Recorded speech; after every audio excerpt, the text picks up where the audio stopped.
नमस्कार, मैं अमन यादव और आप देख रहे हैं वीके न्यूज। देश की एकता, अखंडता और भाईचारा को खतरा है कुरान पाक की 26 आयतों से।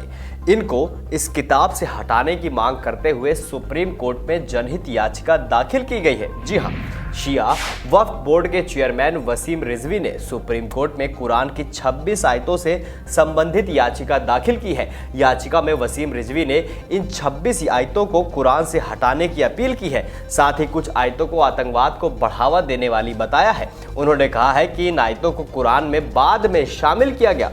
वसीम रिजवी का कहना है कि मोहम्मद साहब के बाद पहले खलीफा हजरत अबू बकर, दूसरे खलीफा हजरत उमर और तीसरे खलीफा हजरत उस्मान के द्वारा कुरान को कलेक्ट करके उसको किताबी शक्ल में जारी किया गया। उन्होंने कहा कि कुरान की कुछ आयतें ऐसी हैं जो आतंकवाद को बढ़ावा देती हैं।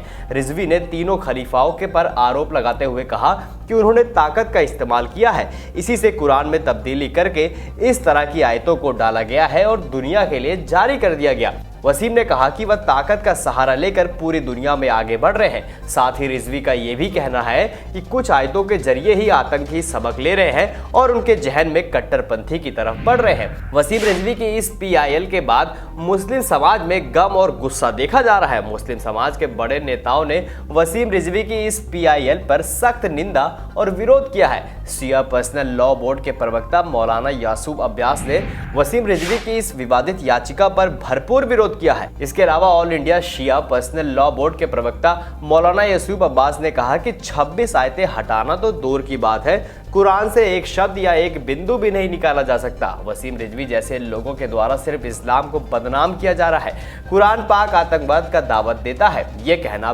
बिल्कुल गलत है।